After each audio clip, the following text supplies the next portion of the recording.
The jungle exhaled heat as the team pushed through the vines, and the narrator marked the hour as twilight, while cicadas stitched the air with static. Alex Mercer said, "We are close," and his voice wavered between wonder and dread. The carved ravine opened like a wound, revealing stairs smoothed by centuries of rain. Maya Collins said, "Tread on the center stones, not the edges," and her caution steadied their breath. They lit lamps that painted the passage in amber halos and cut shadows into sharp blades. Glyphs coiled along the walls, their grooves slick with condensation and old smoke. Alex felt a humming in his molars, faint as a held note. He said, "Do you hear that tone?" And the pitch rose, neither wind nor insect nor machine.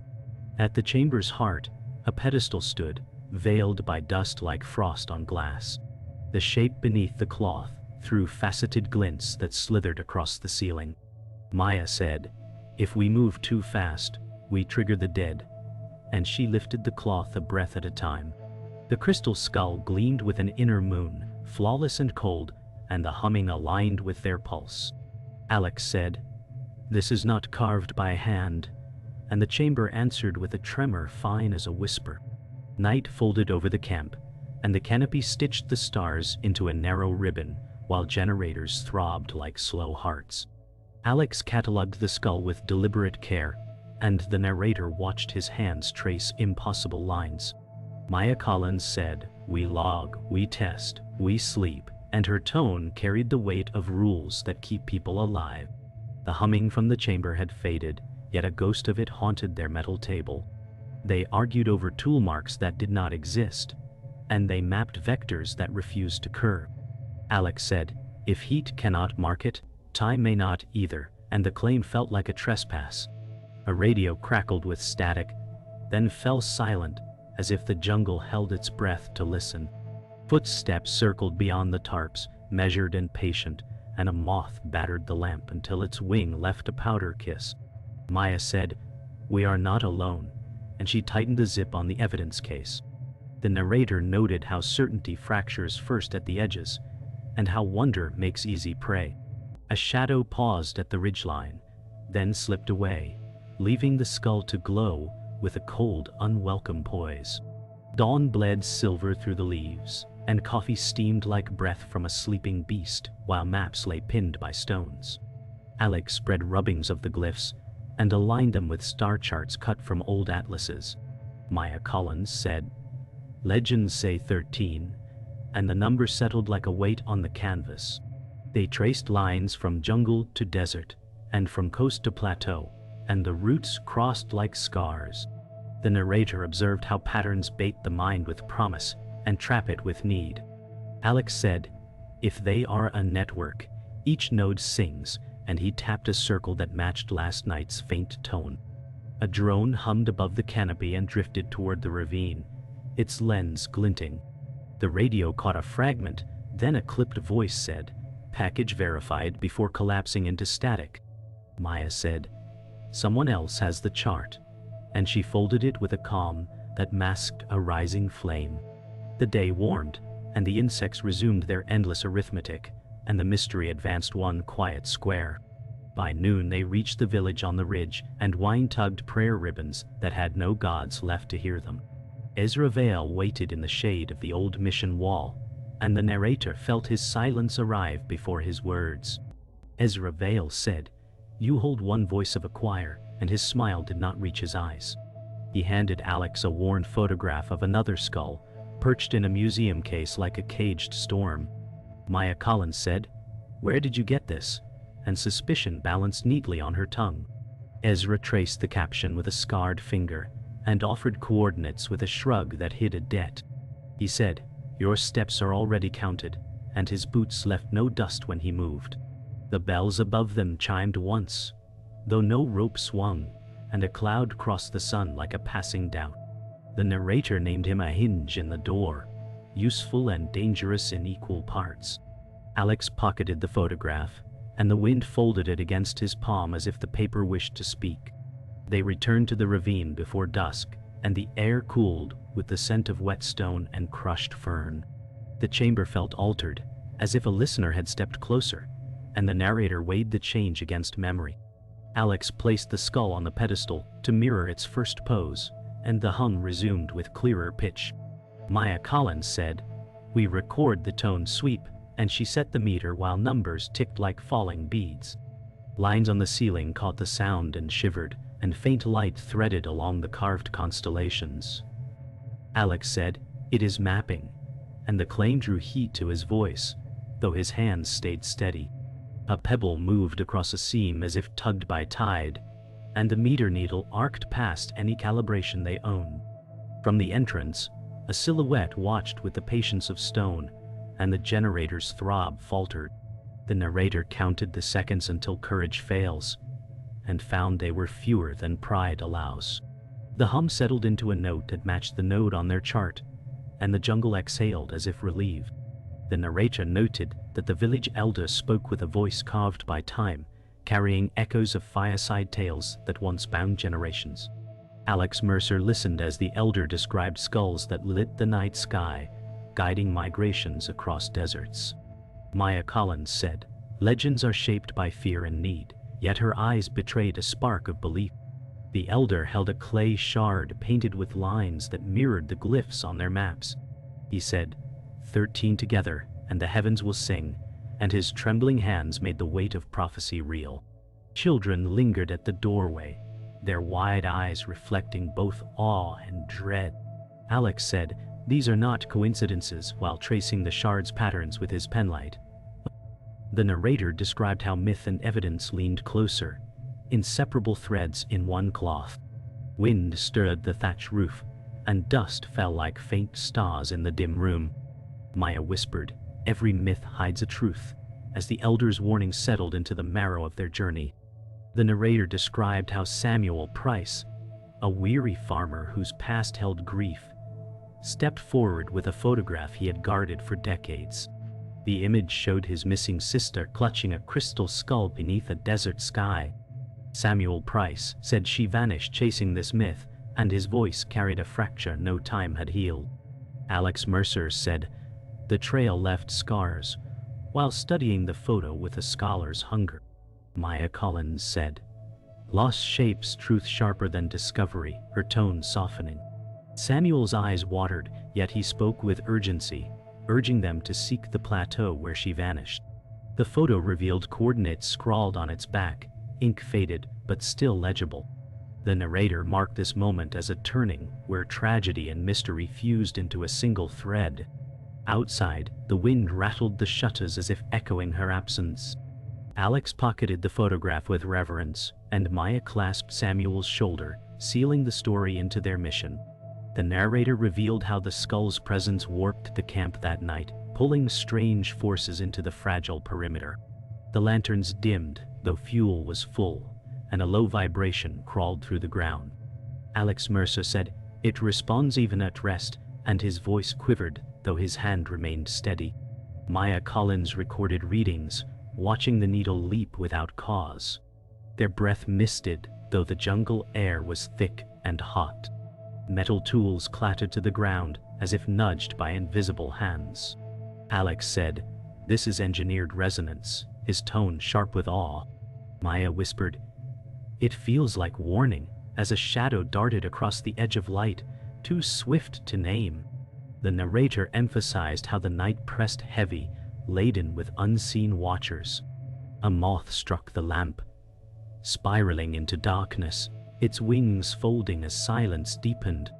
The hum built to a peak, then broke into stillness, leaving their nerves flayed and raw. The narrator described Maya Collins' reluctance softening as she studied the skull's strange harmonics in the chamber. She said, "Its signal is patterned, not random," and her earlier skepticism wavered. Alex Mercer said, "Patterns reveal design," and he smiled faintly. Together, they mapped frequencies that traced arcs across constellations carved above. The chamber's glow shifted with each recorded pitch, casting shapes that mirrored celestial charts. Maya whispered, "If it guides, then to what?" her voice trailing like smoke.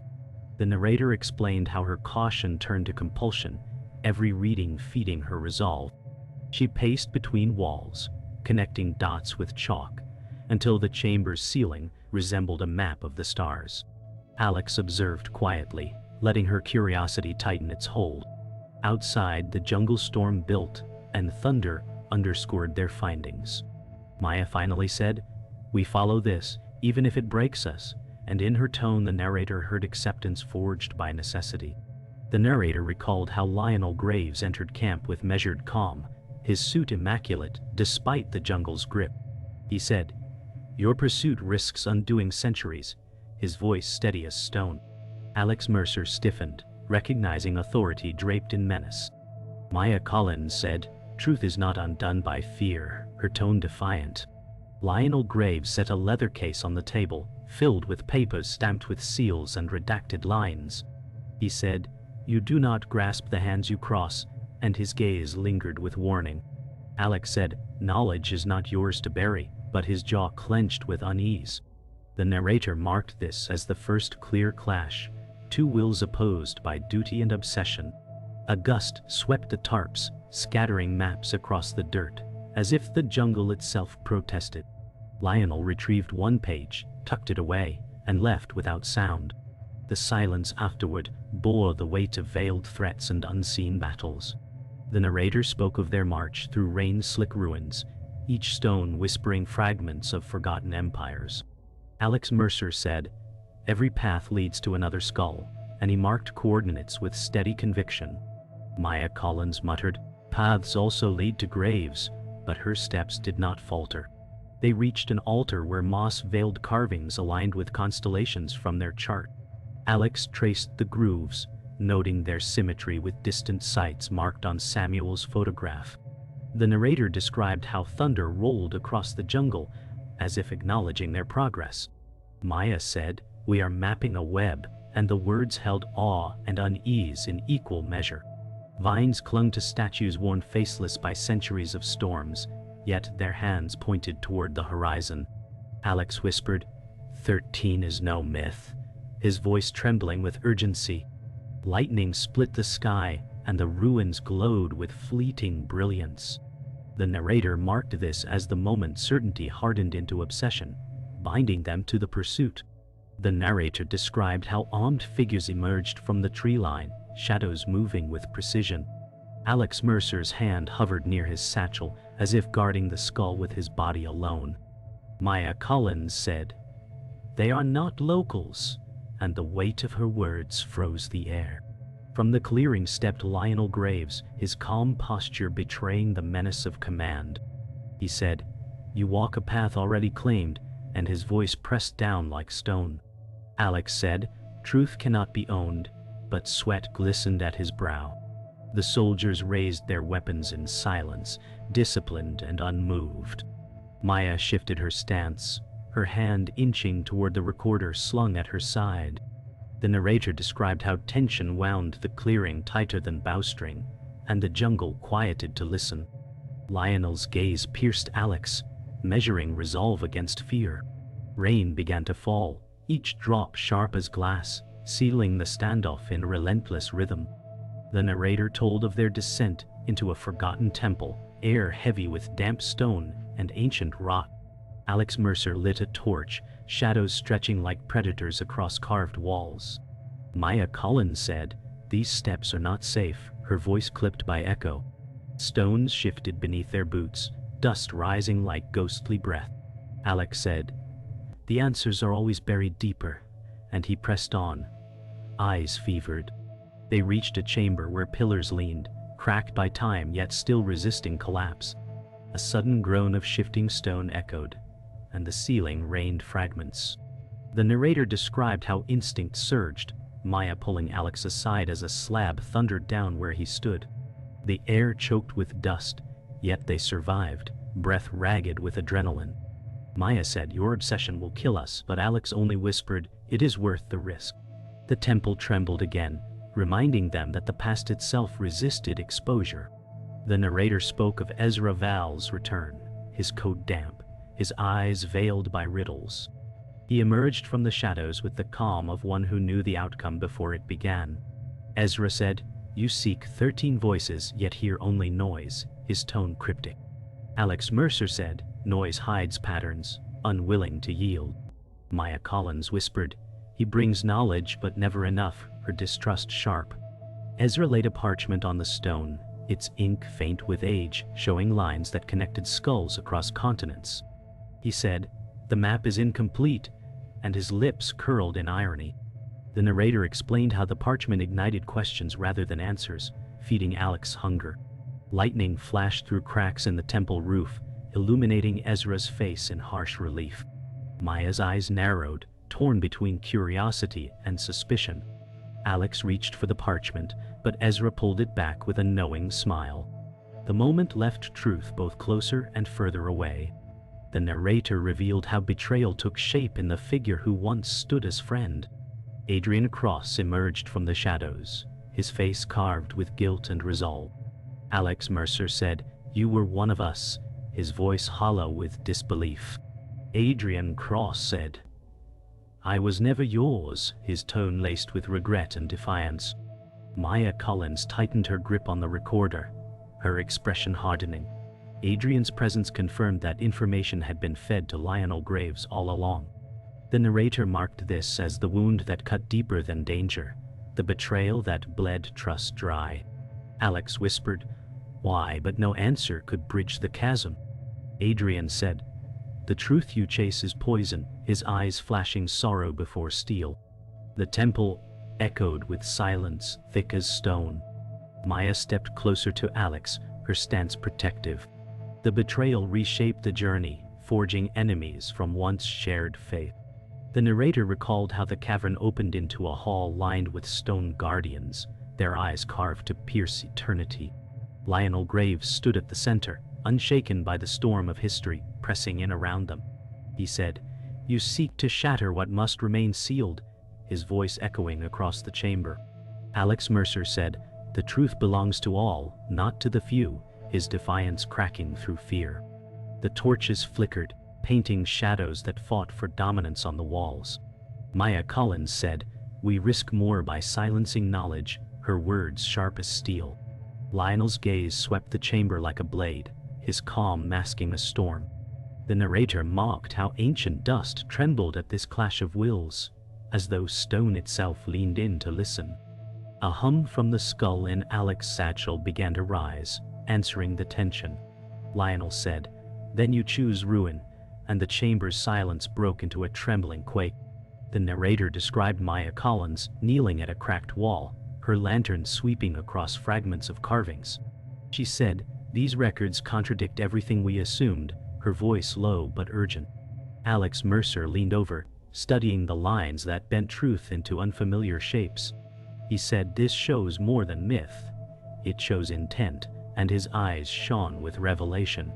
She traced the symbols of 13 skulls, linked by spirals that radiated outward into the stars. The carvings depicted arrivals from the sky, not worshippers but engineers. Maya whispered, "It was built, not born," and her skepticism dissolved into belief. The narrator marked how her hands shook as she drew copies, the weight of evidence reshaping her stance. Outside, rain hammered against the cavern's roof like 1,000 fists. Lightning flashed, throwing the carvings into stark relief. Maya said, "This changes everything," and the words carried the gravity of prophecy fulfilled. The narrator told of Adrian Cross, moving in the shadows, his betrayal now in motion. He loosened straps on Alex's pack, his hand practiced and quiet. Alex Mercer said, "We must secure these copies, unaware of Adrian's theft." Maya Collins said, "Do not leave them unguarded," suspicion edging her tone. Adrian slipped the parchment beneath his coat, his eyes flickering with guilt and resolve. He said, "Better it rot than destroy us," his whisper almost lost in the storm's roar. The narrator described how silence fell unnaturally, the cavern listening for treachery. Maya turned, catching the faint shift of fabric, her stare narrowing like a blade. Alex said, "Adrian, what have you done?" his voice sharp with disbelief. Adrian's face hardened, conflict replaced by resolve. The air thickened, heavy with the weight of fracture, as the group felt trust split beyond repair. The narrator spoke of Samuel Price, returning with a relic bound to his past. He carried a pendant that once belonged to his lost sister, its crystal core pulsing faintly. Samuel said, "Her path led here," his voice trembling with grief. Alex Mercer said, "This links her fate to the skulls," his words steady yet laced with sorrow. Maya Collins said, "Her tragedy is not coincidence," and she reached to steady Samuel's shaking hand. The pendant hummed in tune with the skull, sending faint ripples through the air. The carvings around them glowed faintly, as if awakened by the resonance. Samuel's eyes glistened, his pain etched deeper by confirmation of the impossible.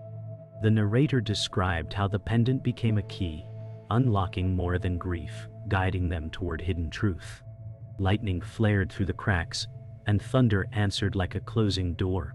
Samuel said, "Her voice is still here," and his tears fell into the dust. The narrator recounted how the chamber's silence shattered when Adrian Cross revealed his full betrayal. He drew a weapon from beneath his coat, the barrel steady despite his shaking breath. Alex Mercer said, "You cannot turn on us," his voice raw with pain. Adrian said, "I already have," his tone sharp, forged from guilt and fear. Maya Collins stepped forward, her eyes burning with fury, her body braced for confrontation.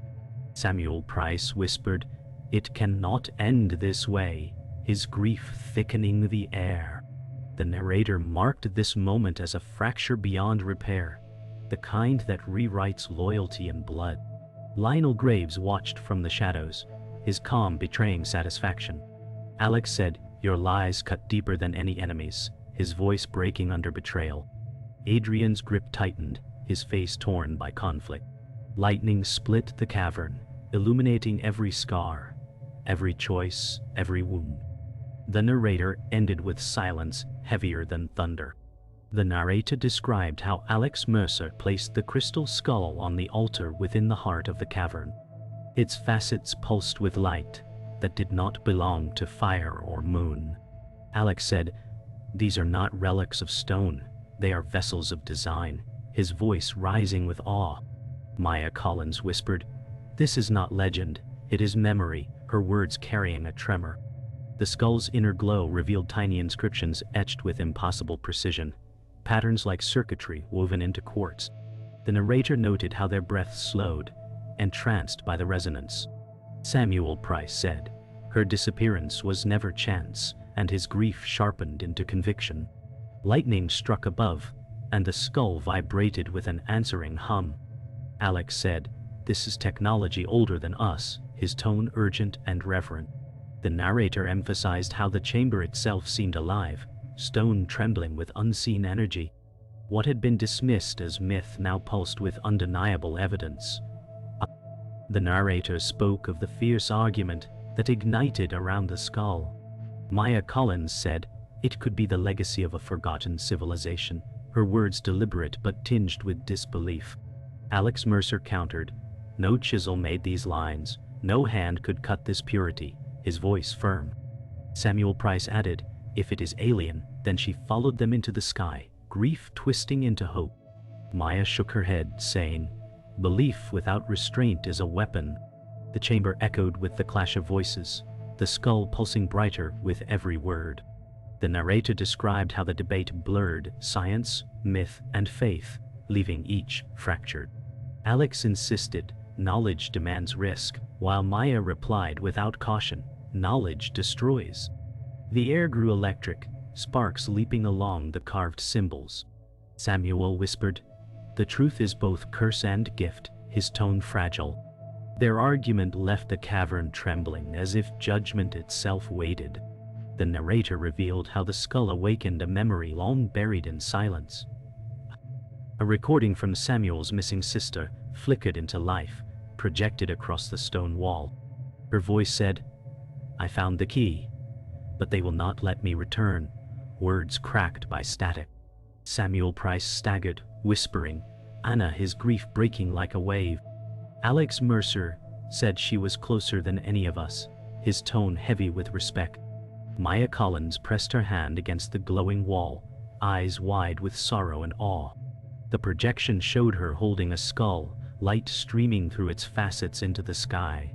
The narrator marked this as revelation, a truth too sharp to deny. Samuel collapsed to his knees, tears falling into the dust, whispering, "She became the map." Alex said, "Her fate is the thread tying all this together." The cavern filled with silence, thick as morning, yet alight with undeniable proof. The narrator described the return of Ezra Vale, his silhouette framed by flickering torchlight. He stepped forward and said, "What you hold can awaken or destroy," his words carried in riddles. Alex Mercer said, "You knew this all along," his accusation edged with fury. Ezra smiled faintly and said, "I only guard fragments, never the whole." Maya Collins said, "You feed us crumbs while watching the fire grow," anger sharpening her tone. Ezra unrolled another parchment, revealing coordinates etched in blood-red ink. He said, "The skulls are not silent. They wait to be joined." The narrator emphasized how each revelation bent the path deeper into danger. Alex seized the parchment, his resolve unshaken.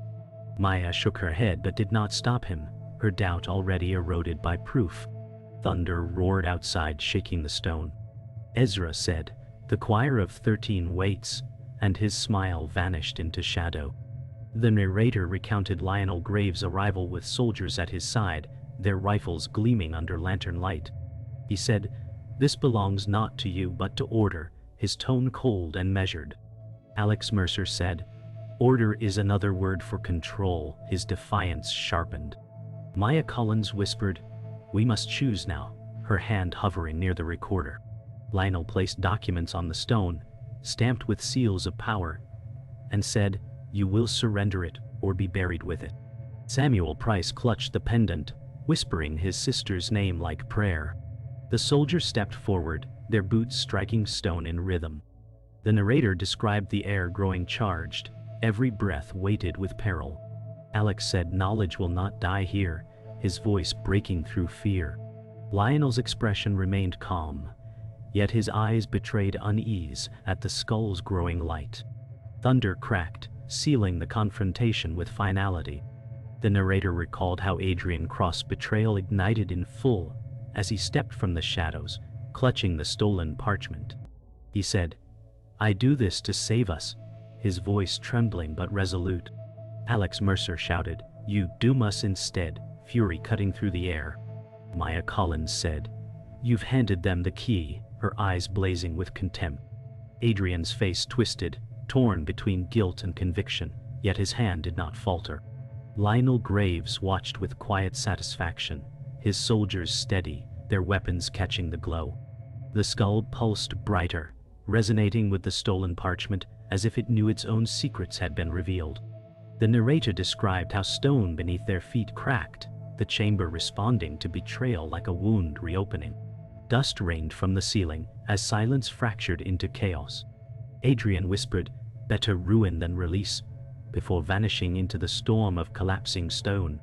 The narrator spoke of Maya Collins stepping into danger to shield Alex Mercer from a falling column. She pushed him aside, shouting, "Move," as stone thundered into shards where he had stood. Alex gasped. "You could have died," his words edged with fear and gratitude. Maya replied, "Better me than the truth," her resolve unshaken. The skull trembled on its pedestal, light searing through the dust-filled chamber. Soldiers faltered as arcs of energy surged, forcing them back. The narrator described how Maya's courage anchored Alex, her defiance burning brighter than fear. She scanned instruments scattered across the floor, recording every surge despite the danger. Alex steadied her hand, whispering, "We survive this together." Lightning cracked through the fissures above, flooding the chamber with harsh brilliance. Maya's breath quickened, yet her focus did not waver. The narrator marked her sacrifice as the moment trust solidified into unbreakable steel. The narrator recounted Adrian Cross revealing the depth of his betrayal. He held the parchment high and said, "I traded loyalty for survival," his tone sharp, brittle as glass. Alex Mercer shouted, "You've sold us for lies," his pain raw. Maya Collins added, "You never believed, only feared," her accusation sharp as blade. Adrian's eyes glistened, but his jaw stayed set. Samuel Price said, You damned my sister's memory for nothing, his grief cutting deeper than fury. The soldiers advanced, seizing advantage in the chaos. The narrator described how Adrian's betrayal fractured not only trust, but destiny, twisting fate into jagged lines. Alex lunged to stop him, but Adrian slipped back, a shadow consumed by regret. Maya whispered, "The wound he leaves may never heal." The cavern quaked, as if echoing their broken bond. Adrian's figure disappeared into the storm, leaving silence heavier than steel. The narrator described how Samuel Price's fate bound itself to the unfolding storm. He held the pendant to his chest, whispering his sister's name as the skull's glow intensified. Samuel said, "If she walked this path, so shall I," his voice heavy with grief and devotion. Alex Mercer cried, "Don't let it take you," but Samuel's steps carried him forward. Maya Collins shouted, "The energy is lethal," yet he pressed on, eyes fixed on the light. The pendant resonated, pulsing in rhythm with the skull. The narrator spoke of how tragedy and destiny converged, shaping Samuel into both witness and sacrifice. His body trembled, but he held fast, completing the resonance. The carvings along the walls lit up, constellations burning into focus. Samuel whispered, "Her voice calls me home," before collapsing to his knees. The chamber wailed, stone and storm united in grief, echoing his devotion. The narrator revealed how the joined energy of the skull and pendant pushed the cavern to collapse. The walls cracked, raining shards of stone, the floor trembling as if alive. Alex Mercer shouted, "It's tearing itself apart," his voice straining over the roar. Maya Collins replied, "We cannot stop it now," her tone fierce but steady. Lionel Graves ordered his soldiers to retreat, yet his own calm faltered as fear crept into his eyes. Samuel Price lay slumped, his sacrifice sealing the resonance. The narrator described how the skull's light erupted in streams, tracing the carvings into constellations that burned the ceiling like stars. Alex said, "It's the network activating," his face caught between awe and dread. Maya pulled him back as the pedestal cracked and the skull hovered, glowing brighter. The storm outside roared, echoing the chaos within. The cavern shuddered as if the earth itself resisted revelation. The cavern shook as Lionel Graves advanced. He said, "Stand down." Alex Mercer replied, "Not while truth breathes."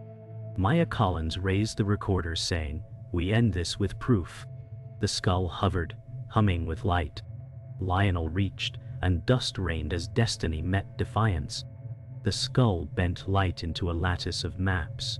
Maya Collins said, "This is an array." Alex Mercer replied, "Design hidden in myth." Lionel Graves faltered as proof filled the chamber. The symbols pulsed, aligning with the stars. The storm quieted under the truth revealed. A vision of Samuel Price's sister spoke. "I found the key but could not return." Samuel's pendant glowed. Maya Collins whispered, "She became the signal." Alex Mercer bowed his head. The image faded, leaving silence heavy with mercy and loss. Silence returned as Lionel Graves admitted, "Containment is impossible." Alex Mercer said, "Stewardship remains." Maya Collins said, "We document and defend." The skull dimmed, soldiers lowered weapons, and dawn broke as rain eased beyond the cavern. On the ridge at sunrise, Alex Mercer said, "We share what can be born." Maya Collins said, "We protect what cannot." The jungle stirred with birdsong, the storm gone. Mystery remained, bound to technology, and the sky waited with silent stars.